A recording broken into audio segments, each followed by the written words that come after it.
வரும். ஒருத்தர் 100 பேர் அடிச்சு தூக்குவான். இன்னும் நம்பிட்டு இருக்கிற மக்கள் இருக்காங்க. ஏன் இன்னும் 100 பேர் அடிச்சு கிடைக்கும்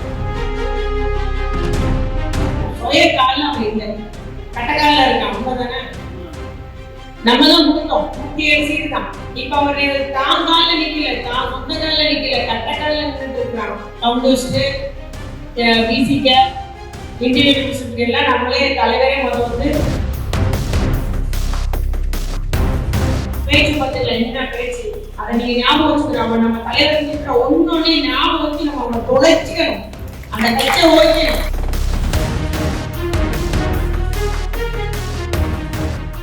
சட்டமன்ற தேர்தலை பற்றி நம்ம பேச வேண்டியது ஒரு மாயை பிம்பத்தை உருவாக்கிருந்தாங்க.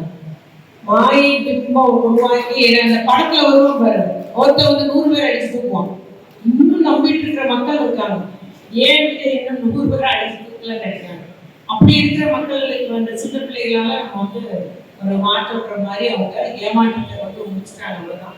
அதனால அந்த மாயை பிம்பத்தை நம்ம உடைச்சாகணும். அதுல எல்லாருமே நம்ம அதுக்கு தயாராகணும். நீங்க தான் சிப்பாய்கள், திராவிட முன்னேற்ற கழக சிப்பாய்கள் ஒவ்வொரு பேரும். ஆக நம்ம இந்த போர்ன்றது தொடர்ச்சியா அடுத்து வெற்றி பெற அளவுக்கு நாம் போர் புரிவோம். நிச்சயமா நம்ம வெற்றி பெறுவோம் என்பதை நான் உங்களுக்கு குறிக்கொள்ள விரும்புகிறேன். அது போல சுய காலம் அவன் இல்லை, கட்டக்காலில் இருக்கான். உண்மைதானே? நம்ம தான் கொடுத்தோம் 107 சீட்டு தான். இப்ப அவரு தான் காலில் நிக்கல, தான் சொந்த காலில் நிக்கல, கட்டக்காலில் நின்றுட்டு இருக்கிறான். கம்யூனிஸ்ட், பிசிக, இண்டிவிஜுவலிஸ்ட் எல்லாம் நம்மளே தலைவரே வந்து சரி இவ்வளவு ஒரு தொங்கு சட்டமன்றம் வந்துருச்சு, நம்ம ஆட்சி வந்து அடுத்து கவர்னர் ஆட்சி என்றெல்லாம் ஒன்றியத்தில் இருக்கிறவங்க தமிழ்நாட்டை கைப்பற்றிடக்கூடாதுன்றதுக்காக மீண்டும் உடனே ஒரு தேர்தல் வரக்கூடாதுன்றதுக்காக அன்னைக்கு இது தலைவர் சொன்னாரு. அந்த கட்டக்காலில் தான் நிற்கிறார், சுய காலில் நிற்கிற. ஆனா அதெல்லாம் பார்த்துட்டு ஒரு வாயை பார்த்தீங்களா, பேச்சு பத்தில என்ன பேச்சு அதை நீங்க ஞாபகம் வச்சுக்கிறோம். நம்ம தலைவர் இருக்கிற ஒன்னொன்னே ஞாபகம் வச்சு நம்ம அவங்களை தொலைச்சிக்கணும், அந்த கட்சியை ஓய்க்கணும். அவங்க காரணங்களை கைக்கணும், காரணம் இருக்கணும். நம்ம சொல்றதுக்கு ஒண்ணுமே இல்லைங்க.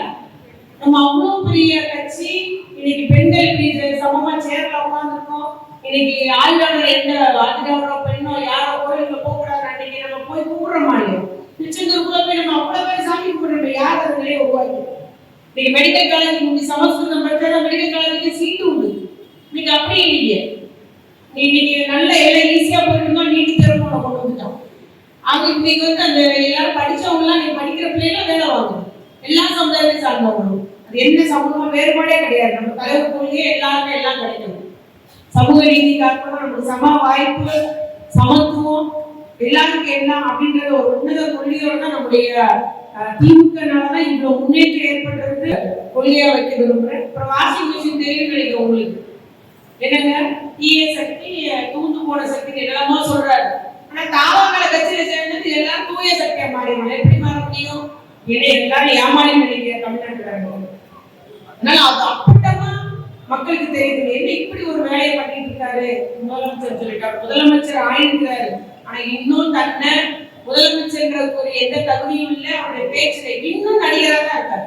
அருண் சம்பவம் நீங்க நல்லா அவர் சினிமா ஒப்பிட்டு பார்த்தீங்கன்னா அதே வசனம், அதே போல ஏத்த இறங்களோட பேசிட்டு போறாரு. அதே நடிகர் தான் இன்னும் நடிச்சிட்டு இருக்கிறீங்க. அதுல சொன்ன வார்த்தைக்கு அவருக்கு புரியுமா அப்படின்றது எனக்கு சந்தேகமா இருக்கு. என்னென்ன வார்த்தை பேசுறாரு, அர்த்தம் புரியுமா, இவருக்கு தெரியுமா? தெரிஞ்ச பேச மாட்டாங்க. அந்த வார்த்தையெல்லாம் அவர் பேசுறாரு. மனித மாற்றதே இல்லை அவருடைய பேச்சுல. படத்துல உள்ள வசனம் மாதிரியே பேசிட்டு இருக்காரு. ஆனா நிச்சயமா நாம அவர்களுக்கு சரியான அடி கொடுப்பது நம்ம எல்லாரும் நம்ம இறங்கணும். நீங்க பாக்க அதோட நம்ம ஸ்ரீவண்ட எம்எல்ஏ ஒரு ஆய்வு பண்ணாரு பாத்தீங்களா? பஸ் யார் ஆய்வு பண்ணாரு? எத்தனை டயர் இருக்கு, டயர் பட்டன் இருக்கு, என்னையும் கூத்து நடக்குங்க, கோமாளிகளின் கும்மாளம் நடந்துட்டு இருக்குங்க நம்ம தமிழ்நாட்டுல.